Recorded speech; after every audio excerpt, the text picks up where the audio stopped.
তুরস্কে আমিরাতের গোয়েন্দা আটক। ইস্তাম্বুলের প্রধান পাবলিক প্রসিকিউটরের কার্যালয় সংযুক্ত আরব আমিরাতের গোয়েন্দা সংস্থা কর্তৃক তুরস্কের প্রতিরক্ষা শিল্পের নির্বাহীদের তথ্য সংগ্রহের একটি প্রচেষ্টা শনাক্ত করেছে। অভিযানে 3 জনকে গ্রেফতার করা হয়েছে এবং একজনের বিরুদ্ধে গ্রেফতারি পরোয়ানা জারি করা হয়েছে। তারা মোসাদের হয়ে কাজ করছিলেন বলে ধারণা করা হচ্ছে। হোয়াইট হাউসের কাছে 2 জন মার্কিন ন্যাশনাল গার্ড সদস্যকে গুলি করে হত্যা করা হয়েছে।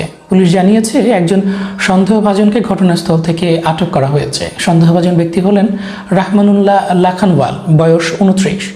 তিনি 2021 সালে যুক্তরাষ্ট্রে প্রবেশ করা এক আফগান নাগরিক। এর আগে লাখানওয়াল আফগানিস্তানে মার্কিন স্পেশাল ফোর্সের সঙ্গে 10 বছর ধরে তালেবানের বিরুদ্ধে লড়াই করেছিলেন। ঘটনার পর ডোনাল্ড ট্রাম্প অতিরিক্ত 500 সৈন্য ওয়াশিংটন ডিসিতে মোতায়েনের নির্দেশ দিয়েছেন, সূত্র এনবিসি নিউজ।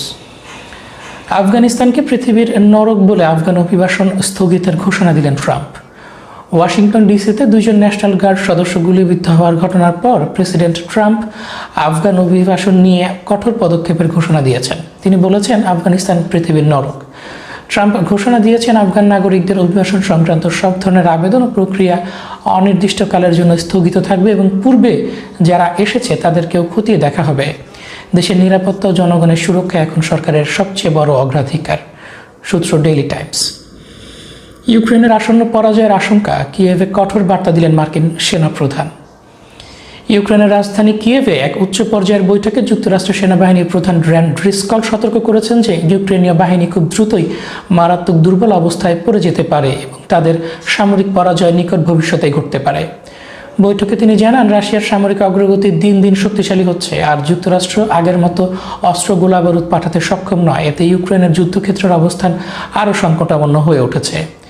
ড্রিসকল ইউক্রেনীয় নেতাদের মার্কিন সমর্থিত 28 দফা শান্তি পরিকল্পনা গ্রহণের জন্য আহ্বান জানান। তবে কিয়েভের দৃষ্টিতে এই পরিকল্পনাটি রাশিয়ার পক্ষে অত্যাধিক সুবিধাজনক বলে মনে হচ্ছে এবং তাদের সার্বভৌমত্বের জন্য হুমকি তৈরি করতে পারে বলে ধারণা।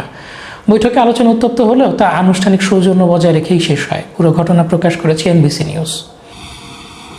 অবিশ্বাস্য গতিতে মিসাইল উৎপাদন করছে রাশিয়া। কিয়েভে ইউরোপীয় কূটনীতিকদের সঙ্গে এক বৈঠকে মার্কিন সেনাবাহিনীর সচিব ড্যানিয়েল পি ড্রিসকল সতর্ক করে বলেন, রাশিয়া এখন যত মিসাইল ছুটছে তার চেয়েও দ্রুত গতিতে নতুন মিসাইল উৎপাদন করছে।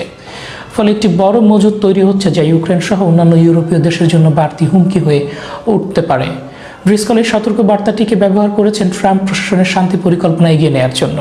ড্রিসকলের মূল বার্তাটি ছিল স্পষ্ট, রাশিয়ার বাড়তি থাকা অস্ত্র ভাণ্ডার আরও শক্তিশালী হয়ে ওঠার আগে সমাধানে পৌঁছাতে হবে, সূত্র নিউ ইয়র্ক টাইমস। এদিকে পোল্যান্ডের প্রতিরক্ষা মন্ত্রী বলেছেন, ইউক্রেন রাশিয়া শান্তি চুক্তি হোক বা নাই হোক, আমাদের অস্ত্র তুলে নিতেই হবে, কারণ আরও বড় এবং শক্তিশালী একটা